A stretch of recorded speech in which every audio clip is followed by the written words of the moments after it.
What's up guys, Mike here, and today we are talking about why the NBA needs to remove the one and done rule. Now, I've got a lot to say in this video, so we don't really need any more face cam. Let's just jump right into it. There was a time where practically every future NBA superstar stayed in college for 4 years and really didn't even think about leaving for the NBA. Guys like Oscar Robertson, Kareem Abdul-Jabbar, Bill Walton, Larry Bird, and Patrick Ewing all stayed in college for 4 years and were all extremely high draft picks. And trust me, if they wanted to leave for the NBA, they could have. Oscar averaged 35.1 points and 15.2 rebounds as a sophomore. Kareem averaged 29 points and 15.5 rebounds as a sophomore. Larry Bird averaged 32.8 points and 13.3 rebounds as a sophomore. I think you get the point here. But quick side note, guys like Kareem actually couldn't have left for the draft at that time because the NBA wouldn't let them. Spencer Haywood actually had to take the NBA to court to let him join the draft early, and after he won that court case, the NBA began to allow players to enter the draft early as long as they were suffering from financial hardships. This eventually led to the NBA just letting any high school player enter the draft, but the point here remains. Guys like Kareem weren't even thinking about leaving early because that's just not what you did. Back then, it was stay in college for 4 years, then go get paid. Now though, clearly things are different. As slowly throughout time, more and more players began to leave early. We had guys like Magic Johnson, Isaiah Thomas, and Allen Iverson decide that 2 years of college was enough and that the NBA was ready for them. This eventually led to a snowball effect that had high school seniors thinking, wait, why even go to college at all if I can get paid right now? And the thing is, there are tons of success stories from high schoolers making the jump directly to the NBA. The first player to go directly from high school to professional basketball was Moses Malone, who at first went to the ABA but eventually became a Hall of Famer and one of the best centers of all time in the NBA. The list of other Hall of Famers or eventual Hall of Famers who went directly from high school to the league includes names like Kobe Bryant, LeBron James, Kevin Garnett, Tracy McGrady. Again, you get the point. And of course, just like with everything in life, with every success story like Kobe or LeBron, you were going to have some stories of failure. Guys who made the leap to the NBA too early and were complete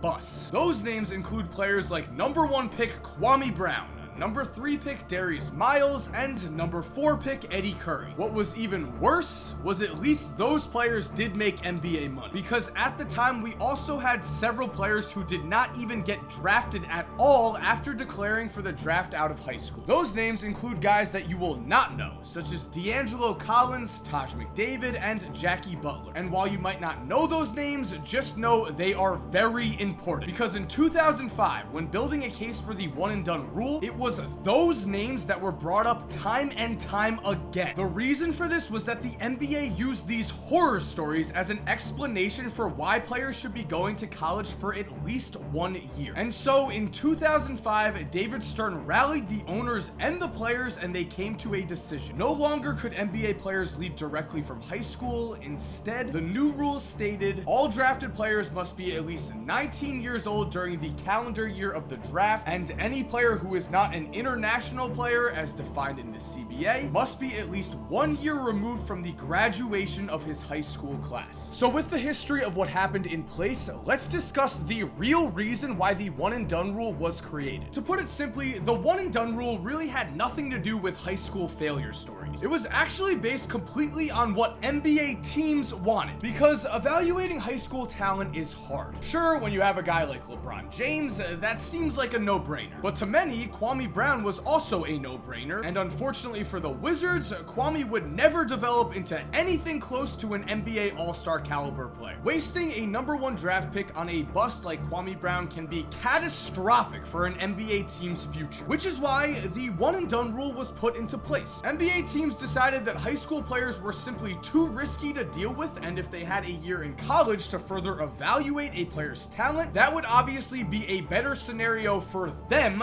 the NBA NBA teams. Keep in mind, while we see these guys as basketball players, the league sees them as investments, and when enough investments start to bust, you try to change the way you do things. So the NBA decided to force players to go to college and pretended like the reason was that too many players were going undrafted. But just looking at the numbers, that was clearly not the case. Between 2000 and 2005, 36 high school seniors declared for the NBA draft. Of those 36, only 6 went undrafted. To put that number into perspective, last season, 182 underclassmen declared for the NBA draft. I don't even need to look at the number of how many of those players were taken, because clearly a much higher percentage of underclassmen last year went undrafted compared to the 6 out of the 36 high schoolers whose names were not called. What's more, if a player does go to college, that means he spends 1 year developing and the NBA doesn't have to pay him anything. That also means that teams get to delay the 4 years it takes for a rookie to reach an actually big contract by 1 year. So already,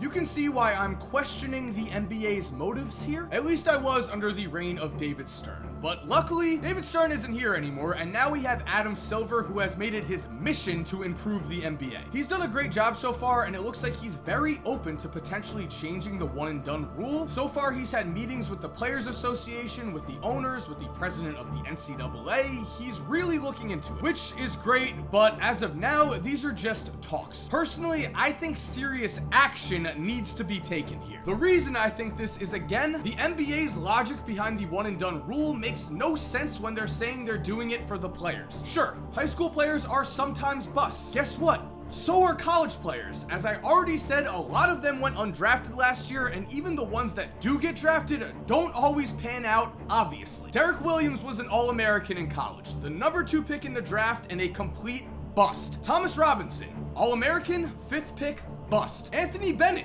just mega bust. When it comes to picking a player in the draft, there is no exact science, and there's always going to be a risk, no matter if that player is coming from overseas, from college, or from high school. If I'm just stating my mind here, I think when the league implemented the one and done rule, it was being selfish. They decided that they wanted to minimize the risk of a high school player, which is ridiculous, because if you are a high school senior and you have the chance to be a lottery pick and change your life forever with a multi-million-dollar contract, why would you not be allowed to take that? Guess what, NBA teams? If you're scared of high school players, you can decide not to draft them. You're the ones that made the decisions like Kwame Brown. You're the ones that have to live with that. And speaking from the players' side here, there are tons of guys who could have made first-round money from the NBA, but went to college, didn't perform like they should have, and ended up getting screwed. So with the one and done rule, the NBA showed us it doesn't care about those guys because they want to protect themselves from busts, which makes sense from the NBA side, obviously, but again, how is that fair to the high school senior who has worked his entire life to make it to the NBA and then is denied that chance and is forced to go play college or go play overseas? And then when playing in college or in an overseas league, that same guy has to pray that he does not get injured. Doesn't seem fair to me. And finishing this off, another reason the one and done rule needs to go is that so many freshmen who are forced to go to college treat it as a complete joke, and I don't blame them at all. Again, they are forced to play college basketball for 1 year and are basically just waiting to be allowed into the NBA. If I was in their shoes, I wouldn't go to class either. Just listen to Ben Simmons' thoughts here, who when asked if there was a point in him going to college, said, "I think no. I think I would have learned a lot more being around professional athletes. Looking back at it now, I don't even know what I learned financially or just being a person at LSU. I think I've learned a lot more this whole year being in Philly and being a pro than I did in LSU." Going further here, college coaches don't want this either. John Calipari, the man who makes his living off one and done players, said kids should be able to go out of high school, but we cannot devalue education, which I agree with. Make sure high school players aren't banking on the NBA, but they should be allowed to go if given the chance. Going back to Coach Cal, he puts it best when he said about the NCAA that I don't think they make decisions for the kids. They make decisions for bureaucracy and for their structure. infrastructure. And going even further, NCAA